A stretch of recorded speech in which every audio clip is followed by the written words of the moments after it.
May 10th, 1940. 5:35 in the morning. German aircraft crossed the French border in the darkness before dawn. What follows over the next 46 days is the most complete military collapse of a major power in the history of modern warfare. An army of over 5 million men, equipped with tanks that were in many cases superior to the German tanks they faced, supported by an air force and a navy of substantial power, backed by the resources of the largest empire in the world outside Britain, and protected by fortifications that have been described as impregnable by the military experts who built them. This army ceases to exist as an organized fighting force in less than 7 weeks. France signs an armistice on June 22, 1940. 6 weeks and 2 days after the German attack began. The speed is what makes it incomprehensible. It is not how countries are supposed to work.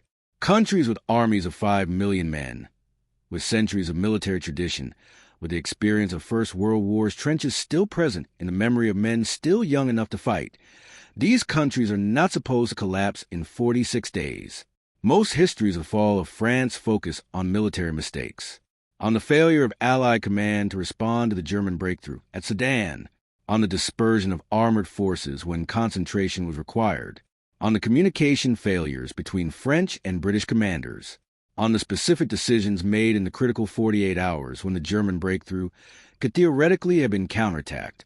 All of these military factors were real, and all of them contributed, but they do not explain the speed. The speed requires a different explanation, and that explanation reaches back not to 1940, but to 1918, not to the German breakthrough at Sedan, but to the moment France won the First World War and began losing the Second. This is a story of how the French Empire, which had taken centuries to build, disappeared in 46 days, and why the seeds of that disappearance were planted in the moment of France's greatest victory, the legacy of the First World War. France won the First World War. This should be stated clearly, because it is sometimes obscured by the subsequent history. France won. The war ended with German forces on French soil, not French forces on German soil. But the armistice of November 11th, 1918 was a German surrender. The Treaty of Versailles imposed on Germany by the victorious Allies, France, Britain, and the United States, was punishing in its terms. Germany lost territory, paid reparations, was stripped of its military, and was formally assigned responsibility for the war. France won, and the victory cost France something that 20 years later would prove fatal. The numbers are staggering and must be stated to understand what they meant for the generation that would fight in 1940. France mobilized approximately 8 million men during the First World War. Approximately 1.4 million were killed in combat. A further 400,000 died of disease and other war-related causes. Over 4 million were wounded, many permanently disabled. Of the adult male population of France in 1914, approximately 1 in 6 was killed or permanently disabled. This was not a statistic. It was a catastrophe inscribed in the body of French society. Every village in France had a war memorial. Every family had lost someone. The generation of men born between 1890 and 1900. The generation that would be in their 40s in 1940. The generals and senior officers and political leaders had lived through something whose psychological consequences had not been adequately named by the medical and psychological understanding of the time. The doctors called it shell shock. They treated it with rest and, in the worst cases, with electricity applied to damaged nerves. What they were observing was what we now call post-traumatic stress disorder at a population level. A generation of men whose nervous systems had been reorganized by 4 years of industrial warfare in ways that medicine did not yet understand, and that society had no framework to address. The French political and military establishment of the 1930s was not simply cautious about the prospect of another war. It was, at a level that was often not consciously recognized, terrified. The men who would make decisions in 1939 and 1940 carried within the memory of the Marne and Verdun and the Chemin de Dames not as historical events, but as bodily experiences. The sound of artillery, the smell of gas, the specific weight of mud in a trench in winter. This is a psychological reality beneath the military and political decisions that are usually analyzed in purely strategic terms. When French military planners designed the Maginot Line, the system of fortifications along the Franco-German border constructed between 1930 and 1936. They were not simply making a military calculation about the most efficient way to defend France against a future German attack. They were making a statement about what another war like the First World War would cost France. The Maginot Line would prevent what had happened in 1914. It would prevent a German army from crossing the Franco-German border in the way that German armies had crossed it before. It would protect France from having to fight in the open. It would protect France's soldiers from being killed in the quantities that had made 1914 to 1918 what it was. The fortifications were impressive. They were among the most elaborate military constructions ever built. The underground facilities had hospitals, barracks, kitchens, railways. The gun positions were recessed and armored, but they ended at the Belgian border. The decision not to extend the Maginot Line along the Belgian border to the English Channel was made for several reasons, most of them reasonable in isolation. Belgium was a sovereign neutral country, and constructing fortifications along its border would have been diplomatically offensive. Extending the line would have been expensive. The terrain in northern France and Belgium was different from the terrain where the existing fortifications had been built. More flat, less suitable for the defensive advantages the line's designers had exploited. There was also a strategic assumption embedded in the decision that Belgium, and therefore the northern approach to France, would be protected by mobile Allied forces, French and British, that would advance into Belgium at the first sign of German attack and meet the German forces. There rather than on French soil. The Maginot Line would anchor the right flank. The mobile forces would hold the left. The assumption was not unreasonable given the intelligence available to French planners in the mid-1930s. German military doctrine, as understood by French intelligence, emphasized the kind of frontal assault the Maginot Line was designed to defeat. What French intelligence did not fully account for was that German doctrine was being rewritten. The Maginot Line and the fortress mentality. The Maginot Line did what it was designed to do. This is important because the line is often described as a failure. It was not a failure in the military sense. It was never breached by direct assault. The German forces that faced it in May 1940 did not attempt to break through it. They went around it. This is sometimes described as an obvious oversight.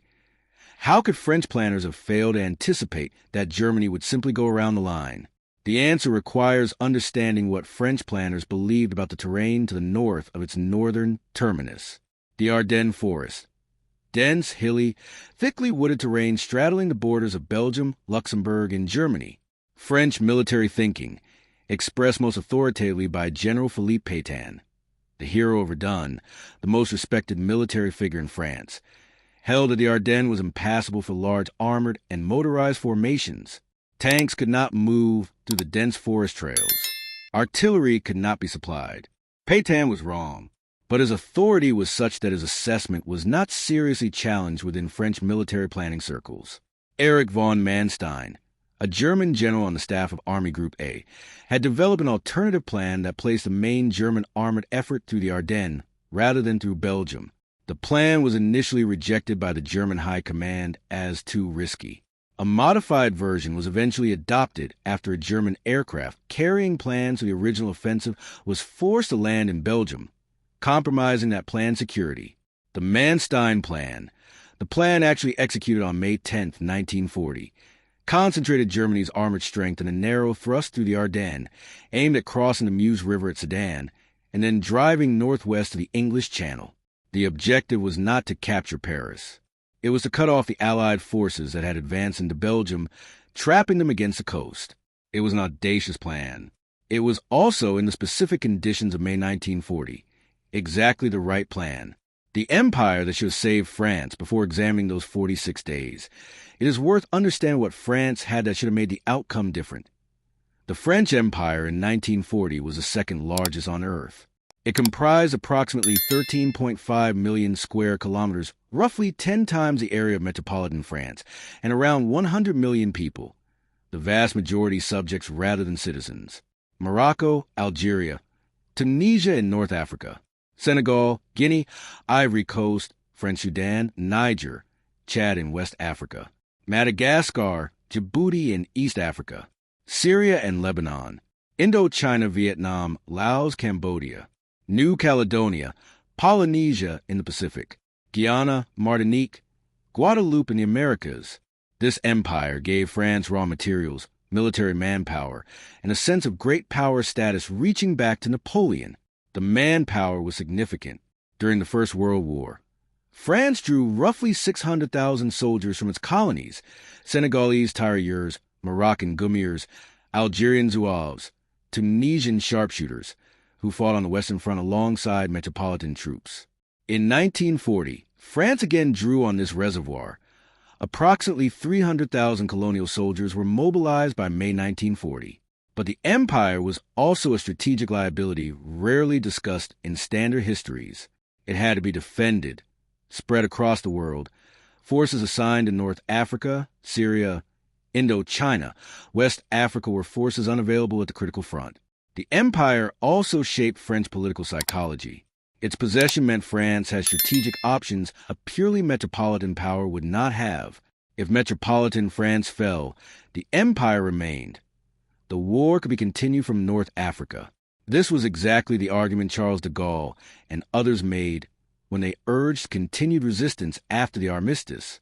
The decision to seek an armistice rather than continue fighting from North Africa was, in this sense, a choice made by men who believed the situation was hopeless, exhausted by the speed of collapse, fearing that continued resistance would destroy what remained of French power. But it was a choice, and the empire's existence is the reason it could have been made differently. Those 46 days. May 10th, 1940. The German attack begins simultaneously on three fronts. Army Group B attacks Belgium and the Netherlands with an impressive force of armor and infantry. Airborne troops seize key objectives. The Dutch are stunned. The Belgians begin fighting. The Allied forces in northern France, the French First Army Group and the British Expeditionary Force, begin their planned advance into Belgium to meet the Germans there. This is exactly what the Germans want. As the best Allied forces move north into Belgium, the route south through the Ardennes becomes relatively undefended.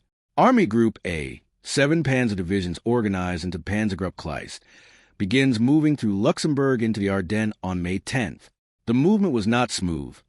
Forest roads were narrow, and the resulting traffic jam of armor, infantry, artillery, and supply vehicles stretched back into Germany, long enough that aerial reconnaissance should have revealed it clearly. French reconnaissance did observe the movement. The reports were filed and assessed as a secondary operation, a feint. The assessment was wrong. It was the main attack. On May 12th, advanced German armor reached the Meuse at Sedan, faster than French planners had calculated was possible, because German doctrine emphasized speed in ways French doctrine did not fully appreciate. The crossing on May 13th and 14th was a decisive moment of the campaign. French forces defending the Meuse suffered severe air attack that degraded their artillery support and broke the morale of reserve units. German infantry, supported by Stuka dive bombers whose psychological effect was as important as their physical destructiveness, crossed under fire and established bridgeheads. The French commander in the sector, General André Corop, was overwhelmed. His communications were disrupted, his reserves late, his counterattacks uncoordinated. The breakthrough was not sealed. On May 14th, General Alphonse Georges, responsible for the Northeastern Front, received the reports of the Sedan breakthrough. An aide reported that he broke down and wept. This is sometimes cited as evidence of French weakness. It deserves more care. Georges was not a weak man. He had survived the First World War.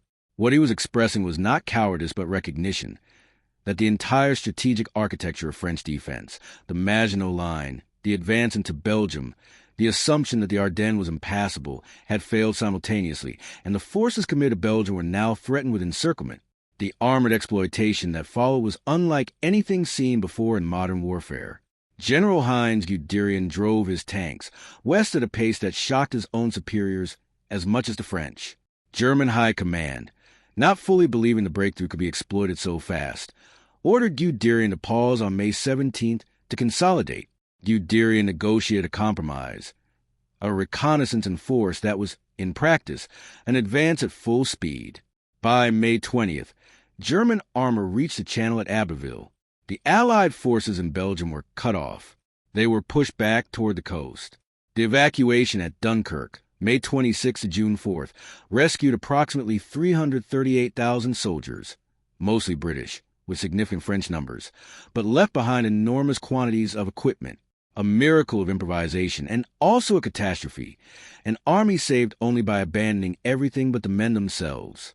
King Leopold III's decision to seek an armistice for Belgium on May 28th exposed the northern flank of the remaining French forces south of the encirclement, militarily reasonable, but diplomatically catastrophic, producing bitterness between France and Belgium for years. After Dunkirk, France had approximately 65 divisions available to defend a front stretching from the Channel to Switzerland, many weakened, its best armor lost in Belgium, the British Expeditionary Force gone. Germany had over 100 divisions available for the second phase, its armor refreshed and resupplied. The disparity was not merely numerical. It was psychological. The collapse of will. The situation after Dunkirk was serious. It was not necessarily hopeless.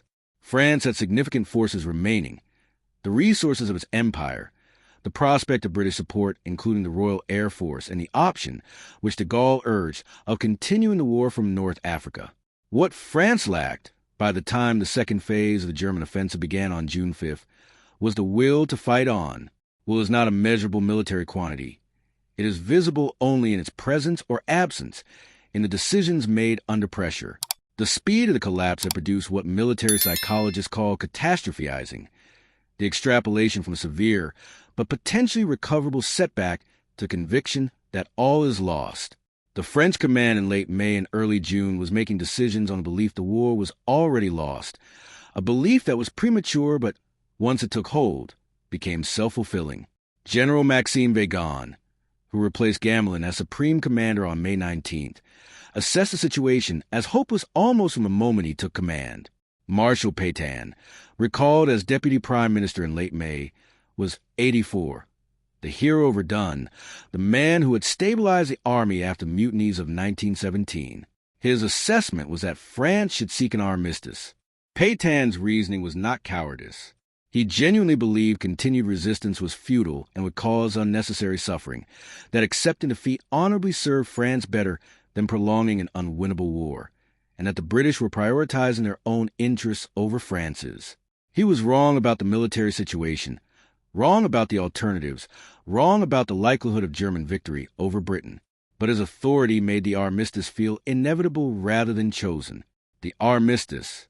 On June 16th, Prime Minister Paul Reynaud, who had argued for continued resistance, resigned. He was replaced by Pétain.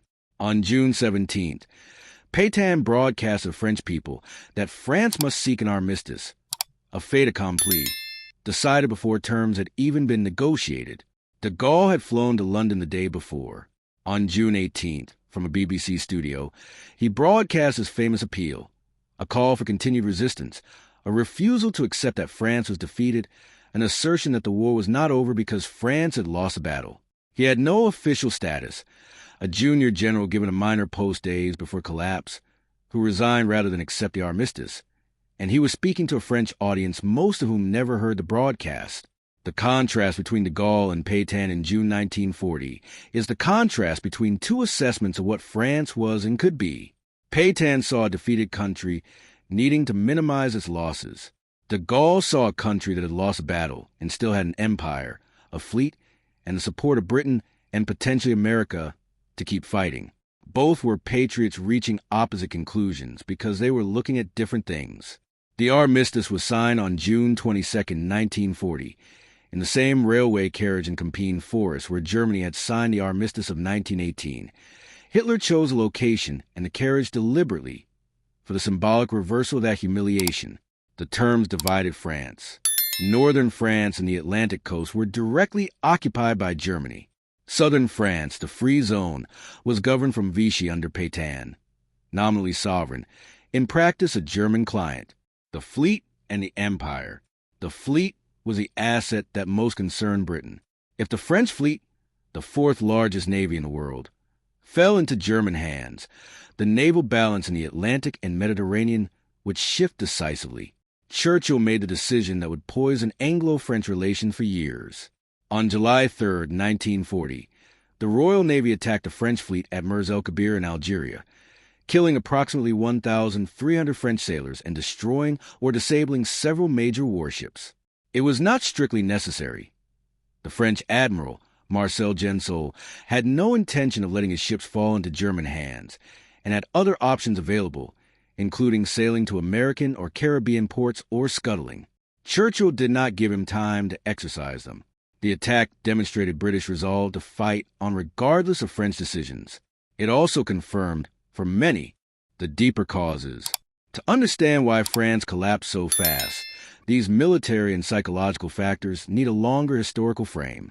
The Third Republic, established after the defeat of 1871, was a government of extraordinary political instability. Between 1870 and 1940, France had roughly 100 different governments, an average lifespan of about 8 months. This instability was not merely structural. It reflected genuine, unresolved divisions in French society. The split between Catholic, conservative, rural France and secular, Republican, urban France, crystallized by the Dreyfus Affair of the 1890s, when the false conviction of a Jewish army officer for treason divided the country into bitter camps, had not healed by 1940.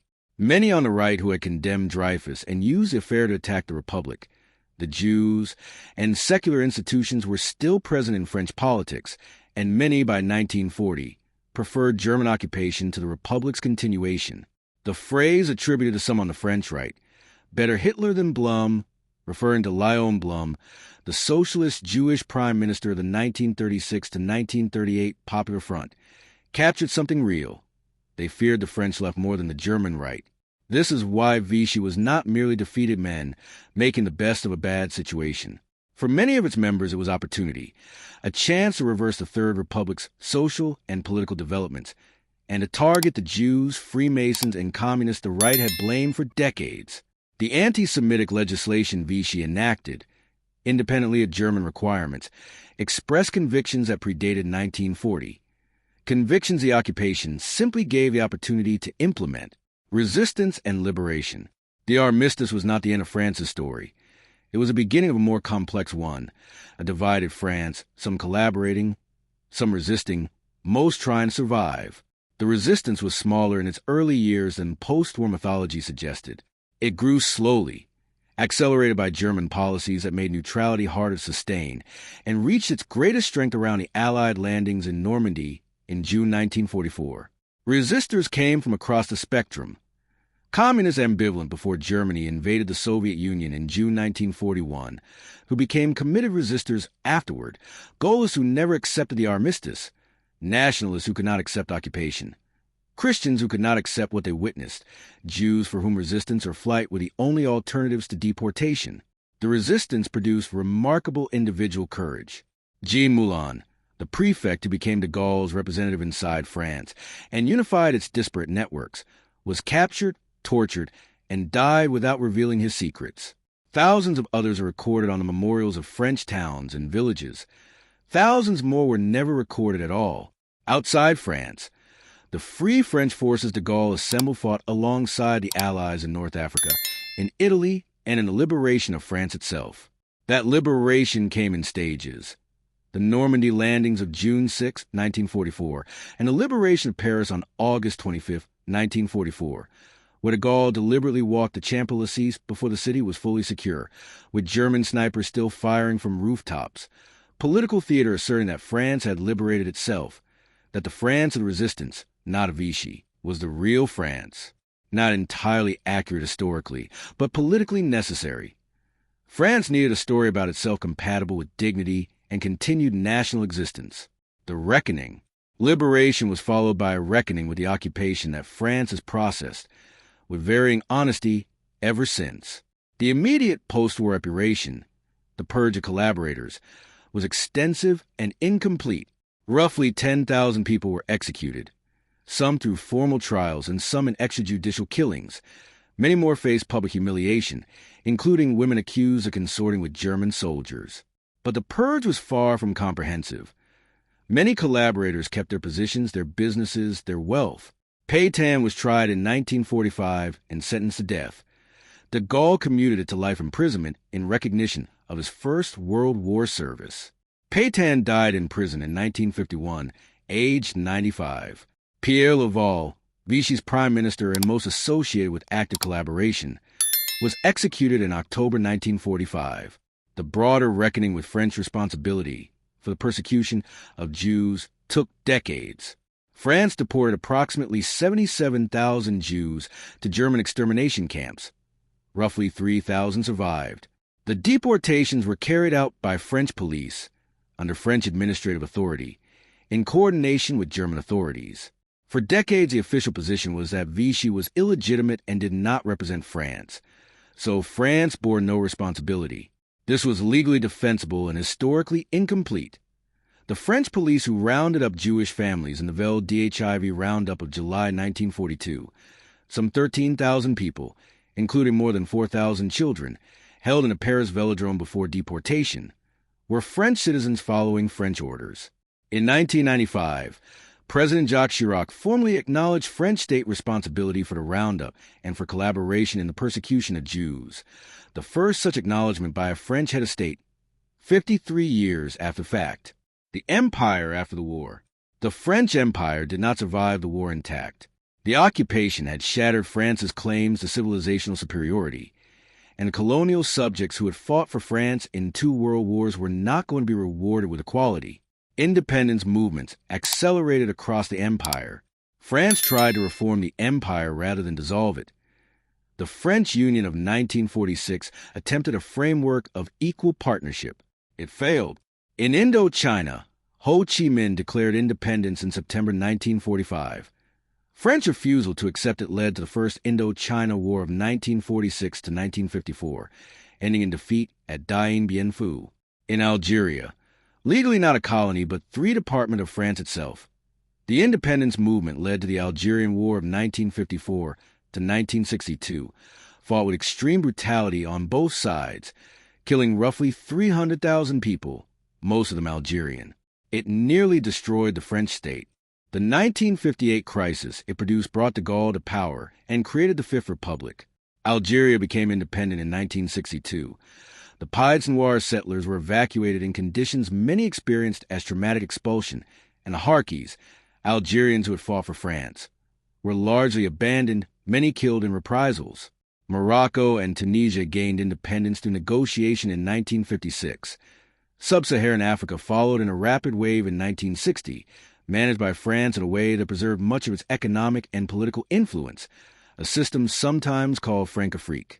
By the early 1960s, an empire that had once covered 13.5 million square kilometers was reduced to a handful of overseas territories: French Guiana, Martinique, Guadeloupe, Réunion, French Polynesia, New Caledonia, whose populations are French citizens with full voting rights, and which today are formally and legally parts of France rather than possessions of it.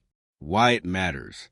The fall of France in 46 days was the most rapid collapse of a major military power in the history of modern warfare. Understanding why requires looking past the immediate military mistakes: the Maginot Line, the failure to anticipate the Ardennes, the communication failures of Allied command, to the deeper structural factors: the psychological exhaustion of a generation that had survived the First World War and could not face another, the political divisions of society that never resolved what France was or stood for, the institutional sclerosis of a democracy that had traded decision-making capacity for stability, a military doctrine that prioritized preventing casualties over maintaining offensive capacity. None of these alone explains the defeat. Together, they created a structure vulnerable to exactly the kind of fast, unexpected, psychologically shattering blow German doctrine in 1940 was designed to deliver.